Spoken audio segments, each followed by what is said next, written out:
Welcome to the American Business Podcast. I'm Kevin Deveji, your host. Today's number is 800 million. Americans spend 800 million on personal development every year. That's an interesting fact. And I'd like to welcome you to our virtual podcast today again. And we have a great guest. Let's welcome our guest. All right, great. Lance, welcome to the podcast. Hi, thank you. I appreciate you having me on your show. Well, I had the pleasure of being at Four Seasons Produce. I liked it very much.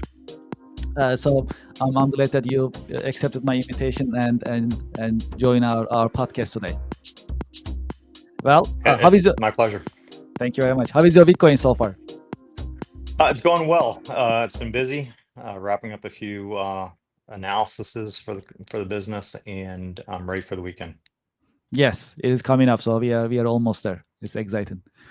Well, as a start, would you please introduce yourself and your organization to our audience?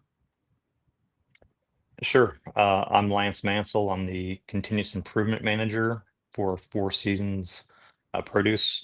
We're located in Ephrata, Pennsylvania, in Lancaster County.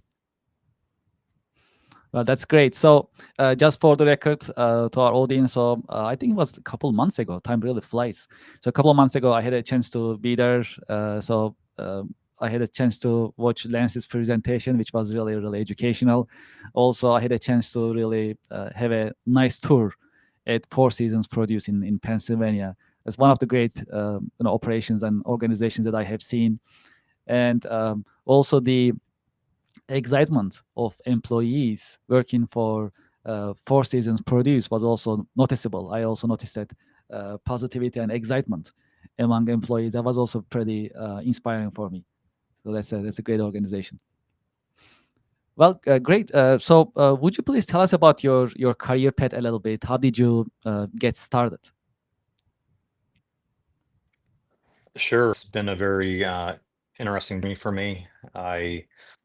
Um, I've been curious my whole life, but I actually finished high school, 10th grade, my highest completed grade, and life was difficult at the time, but I was fortunate to join the military. So I joined the U.S. Army when I was 17. I completed my service when I was 20, Thank you for your service.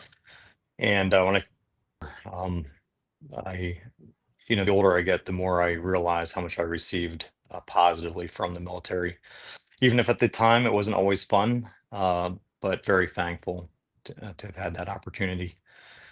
And when I came out of the military, so at 20, starting my career journey, I didn't have any civilian skills, and I was just happy to work. Picked up a job as a laborer unloading steel off of trucks, and one of the patterns in my experience has just been to be really curious about everything around me, and it was interesting to thank but seeing other positions around me where others were making higher wages and doing things that looked more creative and fun, and I was able to make friends with welder fabricators and receive permission from the foreman to like during two 15-minute breaks and a half hour after work, learn how to weld on the job, and then receive formal welding training later. But from welding and then as a welder fabricator, being around draftsmen, and they were like drawing things in full scale inside the computer was fascinating. So I eventually on AutoCAD and became a draftsman. And again, still being curious about design work, transitioned to Grey Coat children's products back in the 90s. But then again, curious about everything around, able to move into manufacturing engineering, and that's where I was initially exposed to the beginnings of lean manufacturing. Certainly, when lean was coming into the United States, or as the United States was trying to embrace a lot of the learnings from Toyota in the earlier 90s. And spent a lot of time in manufacturing engineering around CNC machining, polishing, forging, and then decided to make another career change. I went into law enforcement for 4 years, which was a fascinating detour. I learned a lot about myself and the world. And then I was able to come back into industry and continue my journey in engineering, did engineering management for a little while. But all along the way, continuous improvement has been, whether I knew that I was doing it or not, I was always curious to understand how a process works, always fast to see another team things, curious, like, tell me, like, what's that though? I don't know why, but process improvement or continuous improvement is kind of inside of my DNA. So I didn't really choose it so much as I discovered it, during this journey of throughout my career, which I'm blessed for the diversity of my career. Can you tell us about your work a little bit? What are the challenges and exciting parts of your work? Sure. I'm really excited about where I'm at today.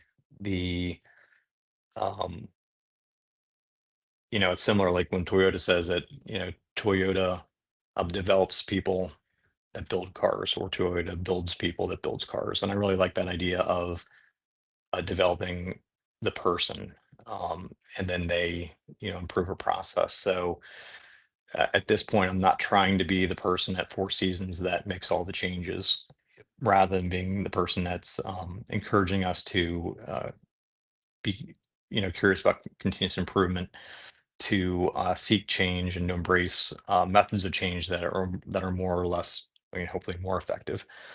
When we do change work, it's not always done well. So really trying to help coach people and train on methods that, at least in my experience, work better at change. So in my current role, it's really about developing others that do continuous improvement, and that's exciting to kind of give away the skill set rather than being the one using it. And we'll talk, I'm sure, more throughout this conversation about relationship, but building a relationship with others when we change can be very threatening. So never wanting to go into someone's area and to be perceived as an auditor, somebody that's going to like find where the inefficiencies are and write some report or analysis, rather than taking the skills into someone's area to be helpful. And we can apply skills and data and et cetera, and really try to help people change what they want to change, rather than being an auditor or someone coming in with force and trying to tell someone where they should change. But developing others, and then, so we do training. We have white belt training and yellow belt training, where we have Lean and Six Sigma methodology shared. And then after training, always being available as a coach. And on some projects, I'm actually designated as the facilitator. Well, as someone who's been to Four Seasons, obviously your operations are growing, the organization is growing in general. So how are you guys managing it at Four Seasons? What is your secret sauce? So Four Seasons is excellent at being customer facing. We are very responsive to the customer. It's a family owned business that has, I believe, over 900 associates now. The company has doubled and doubled and doubled again, within one generation. It's now been passed to the second generation. And with tremendous growth, that's hard because your processes are constantly changing. And the process that was great yesterday now struggles or is strained today. And I always try to say thank you to the process that we have that brought us here. But then, hey, what do we need, better today? So I think the challenge of growth is always having, like a finger on the pulse of the process. Is the process still strong um, for your current situation?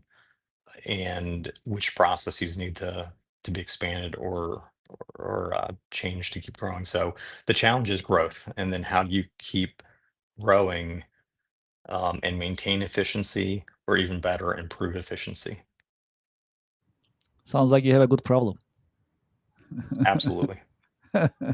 Yes, yes, that's good. So you just mentioned about relationships as well as building relations and continuous improvement.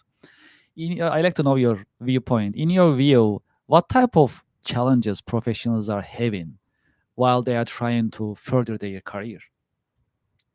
It's a great question. I've been studying work throughout my whole career. Again, just being curious, and then also studying myself. I think being self-aware can be challenging. Sometimes it can be painful, but it's ultimately very rewarding. And I think most of us try to focus on technical expertise or technical competency. And I think we go to school to receive technical competency, and that's excellent. And we need to be good at what we do. But earlier in my career, I didn't understand the importance of relationship. And as much as I was trying to learn as much as I could, be as competent as I could, always trying to come up with like good solutions and then arguing for those solutions. And it's when I look back, like that was like there's a good side of that, but the bad side of missing the relationships is I was over arguing for my solutions or my ideas. And as I did that, I was damaging the relationship around us. And I didn't understand that acceptance to change is actually more important than the change itself. So we can have a great idea and do a great project and install a great improvement, and we can do the after implementation. Um, we'll collect the data and we'll show that we're saving X amount of money or we've expanded capacity, et cetera. But then you go back 3 months or 6 months later, and that change that we saw isn't there. And sometimes the reason why it's not there is that the way that we did the change or the way that we forced the change, it wasn't the change that the situation or people really wanted. And there's some, hard lessons in my background looking at a lot of hard work that didn't sustain. And now I want sustainable change. So I'd rather have a smaller improvement that's accepted that remains than doing harder work. And again, we have to build acceptance through the change process, and acceptance comes through trust, and trust comes through relationship. So I think in the presentation that you saw, there was a slide that showed Q times A equals E, and that's the quality of the change or the technical merit of the change times the acceptance of the change, which is what really equals the effectiveness. Sometimes I say it's IQ times EQ, which equals winning together. Sorry for taking such a roundabout answer there. Um, Continue to grow your technical skill, but don't undervalue relationship. And we have to be working on our IQ and then also working on our EQ or emotional skills at the same time. And the last thing I'll say, at least at this point, about the emotional skills is being willing to look inside. And there were some defects inside of me where I was looking for external validation and I was trying to control situations. And that was getting in the way of winning together. So now, I'm much more flexible about, if my ideas are helpful, great. If the team pursues some other ideas, that's even better. So becoming flexible to help the team win together. But sometimes we have to do some work inside to see if there's something going on inside of us that's getting in the way. I like to shift our conversation towards AI. What do you think about AI? Obviously, it's changing businesses in general, but where it is going, and in the future, do you think AI will replace jobs? So AI is huge. Um, I think this is going to be the second huge transformation in my lifetime. I was around when the PCs, first hit the market. At least I was exposed to PCs in the 80s and then in the 90s. And of course, then you have the internet later, and now we have AI. I think AI is going to be much, much bigger. I don't think we understand um, what all it's going to encompass yet.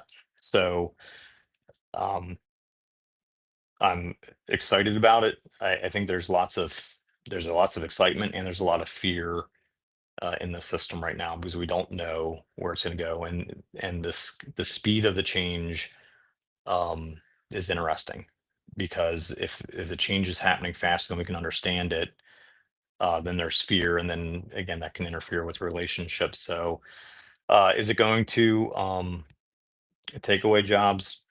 I'm sure it will. But is it going to create jobs? I'm sure it will. What's the net balance? I don't know. Um, but as I've been exploring AI for the last 2 years, so I've been a ChatGPT subscriber, more recently Claude AI and Perplexity. Also looking at Julius AI for data analysis. There are some amazing things that it can already do. You can already see the future of more amazing things that are coming. But I also would just raise a little bit of a cautionary flag. Hallucinations, the hallucinations are real. The AI can certainly be wrong, at least today, as we're in the infancy of AI. So I think it's really important that the user on this side of the prompt uh, needs to be have their eyes open, needs to have their brains turned on, applying critical thinking. And I think I don't know, certainly not today, that AI is going to replace analyst or critical thinker. But when the critical thinker collaborates with AI, that's when we get the more powerful results. So I think if the user just thinks, oh, I'm just going to prompt AI for the answer and not think, well, I don't know how valuable that skill set will be because anyone could just enter the prompt. Um, but having a user that's a critical thinker that's collaborating with the AI and then together, um, I think that's a more powerful combination. Lance, you have decades of professional experience, and briefly you mentioned earlier you have actually experience in different industries and um, different skill sets that you have. In your career journey, have you had any role models? Are there any role models that you can share with us today in the podcast? Yes, there's several. So many people throughout my career have given to me so much of their knowledge. So I'm very thankful um, that everyone has given me knowledge. So thank you. And I try to model that as I do the same thing with others. I don't ever view concealing knowledge as an advantage. But if we can give that knowledge away, so I'm thankful for everyone that's done that for me. I think both of my grandfathers are also clear role models. They were part of the greatest generation, and they weren't the same. My grandfather on my mom's side, he was just a hard worker. Like he worked for GM at their, you know, is doing assembly work or body work. Also created an auto body business where he was buying crashed cars and then repairing them or taking two cars and making one car out of them. At the same time, he was building a house. I think the original house, $300 or $600, and it was just like imagine like a shed, no insulation, just the roof and the siding. But his drive um, to work, be creating a business, to be building his house and family, and um, is just phenomenal. And seeing how much he's able to accomplish over his lifetime, he didn't do it in a day, but he was steady and worked. And my other grandfather, he was a machinist, and so he was in the blue collar trades. What he I was blessed that he lived to be 95, so he died when I was in my mid to later 30s, and we were able to become friends. You don't choose your family, you choose your friends, and sometimes your family becomes your friend. And what I learned the most from him is we were able to talk about anything, all the hard conversations. We could talk about politics. We could talk about the pluses or minuses of unionization. We could talk about religion, and people in the room would be uncomfortable. Like, like this is why you shouldn't talk about any of these topics, and they'd leave the room. And I'd look at my grandfather and say, like, Grandpa, are you upset? No. He'd ask me, am I upset? No. We're just having a conversation, often on opposite sides of a topic. And what I learned is that no topic is as simple as one polar view vantage point. And as much as we want life to be simple, it's not simple. And we have to be courageous to look at multiple viewpoints to get a better understanding and then to work together as a team. So very thankful to my grandfather that he was able to have that conversation with me on opposite sides of something, never telling me this or that, but challenging and like, yeah, the viewpoint that I wanted to have, it's more complicated than that. So, and then at the end of his life, I was blessed again to ask my grandfather, Grandpa, how should I live? And he said, be good. So it's just two words, I think it's like 6 or 7 letters. And he didn't tell me what that means. So I think the challenge in every situation that we're in, what's it mean to be good in this situation is a good challenge. And, I think that echoes back to the golden rule. So, Yeah, appreciate it. How about some lessons learned that you like to share with us in your career journey, we'll say? um, I think the positive lessons, be curious,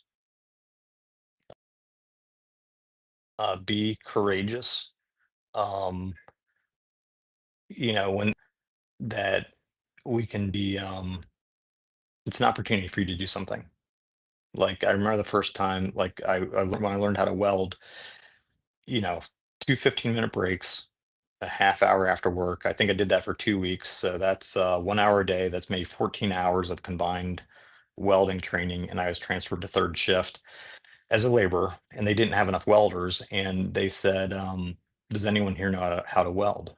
And I immediately raised my hand, like, I do. Uh, in my mind, there's nothing to lose because I'm already a laborer and I don't have a lot of welding experience, but I'm willing.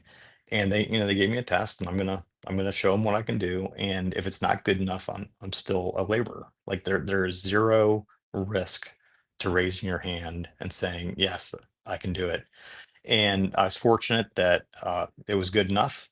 And then what happened is I had week after week of welding for 40 or 50 or 60 hours, really building a deep experience set.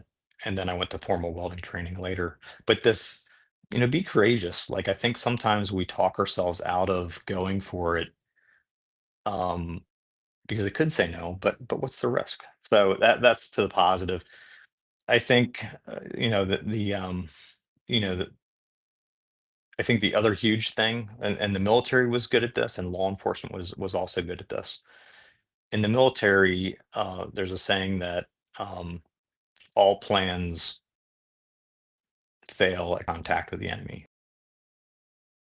Like you plan, but it never really unfolds. But you carry on with the mission, and after the mission's over, the after action review, like what was supposed to happen, what actually happened, what went well, what didn't go well, what can we learn from both of those things, and then how do we? It's like what's the knowledge like, and this is all about seeking knowledge. Like, okay, so what did we learn? How do we apply that to tomorrow? So tomorrow or the next engagement is better. Law enforcement, the same thing. Many things were not controllable, and we were trained to, after you handle a call, and when you're having your cup of coffee, but think about what happened. Think about like what went well, what could have gone sideways, and what's the lesson there. So always be studying things. Failures are not failures if you learn from them. Failures are great education. So that's the other great positive. Just always don't be afraid of failure and be learning from them, and do the hard work inside. So I think the negative is I didn't do some hard work earlier in my career. So I encourage others now to do it sooner. How about your interests outside of work? Do you have what are your biggest passions outside of work? So I'm blessed to be able to spend time with my fiance, Jamie. She's a special education preschool teacher. It's fascinating. Her work is fascinating, and the help that she's giving others. Thankful that we enjoy a lot of things together. So motorcycling is something that we're have enjoyed. Traveling, photography, and building a small wood shop. My background's not woodwork; it's the metals fabrication, but trying to transfer that knowledge into the wood shop. And then also just it's interesting with AI or any type of automation. Um, for productivity, automation is good, but it's also fascinating using like some of the old hand tools that come from decades or hundreds or even thousands of years, and they're just a little bit more intimate between the worker and the work piece. So very rewarding. Absolutely, that's really exciting. Well, it's almost 30 minutes actually. The really time passed really quick. I appreciate this conversation. I like to also learn about your advice for next generation. As you know, our actual full podcast name is the American Business Podcast for the Next Generation, right? So we actually like to share insights with the next generation as well as today's generation. Speaking of next generation, the coming workforce, right? Do you have any career advice for them? Sure. I mean, I can only give advice that's been successful for me. Um, be curious. Like, um, it's amazing how much it's blessed me just, having your eyes open, look at the things that are going on around you, try to understand how things work, whether that's, physically or relationally. Um, be courageous. I'm blessed again to have been in the military and pushed into some situations of like becoming a leader, but some of that I was pushed into being a leader early, and I don't know that I knew that I was a leader without that push. So sometimes there's things about you when you're younger that you don't know about yourself yet. So being willing to fail, like be willing to try something, and again, if you can fail with the right mindset, that's knowledge. So go for it. And so that teams win. Like the less we try to compete with those around us, and the more that we try to be helpful on a winning team. When we all win, when the team wins, we all win. So Yes. don't worry about competing one on one as much as just try to be helpful. Well, thank you for these insights. So, for those who likes to continue this conversation, is there any contact information that you like to share? You can find me on LinkedIn. There's not too many Lance Mansells in the world. I'm not the only one, but if you look for Lance Mansell at Four Seasons Produce, please, if there's anything helpful today that you'd like to discuss farther, uh, you can reach out to me there. Well, Lance, thank you so much for being with us in your busy schedule, and we truly appreciate the insights that we learned from you today. And thank you so much again, and I wish you a great weekend. Thank you. Thanks for having me on your Of show. course, it was a pleasure. Thank you, Look Lance. forward to seeing you again. Anytime. Thank you. Thank you. Bye now. Well, to our audience and to our listeners, it was another great conversation with Lance Mansell today. That actually a continuous improvement manager from Four Seasons Produce is a great organization. As I mentioned earlier, I had the pleasure of being there and seeing the operations in place. So that was actually pretty cool. And I'm glad that Lance had a chance to join us. So we also get the insights. So curiosity is the key. That's what I learned from our conversation today. And keeping an open mind is also very important for continuous improvement in our careers as well as in our companies and organizations. So that was a great conversation. So as you may know, we just passed 30,000 YouTube subscribers on YouTube. So we are very excited, and I thank you for your support. Truly appreciate it. If you haven't done so, please go to our YouTube channel and subscribe to American Business Podcast YouTube channel. We truly appreciate your support. We continuously, weekly, actually broadcast and stream online and share informational and educational content in our podcast. So we truly appreciate your support, and please subscribe if you haven't done so. Do you have an idea? Would you like to share any feedback with us? Would you like to be a guest? Do you know someone who can be a guest in our podcast? Please send us an email, americanbusinesspodcast@gmail.com. Also, we welcome any sponsorship and advertising opportunities as well. For that also you can send us an email. You can also visit our website, americanpodcast.tv, to see the latest and especially our schedule for the podcast. You can see what is coming, who will be our guests, what we will be talking about. You can see it on our website, americanpodcast.tv. Speaking of sponsors earlier and advertisers, we have a new sponsor, IPVanish VPN. That's something that I used earlier and I enjoyed, so I recommend it. IPVanish VPN. You can visit their website, as I'm sharing the link on the website on the screen. You can click. You can visit their website and also see if you like it. If you are looking for a VPN, that's a pretty good candidate that you can trust and you can use as a VPN tool. Well, thank you so much for being with us today. I'm looking forward to having you at our coming episodes. Thank you very much and have a good weekend.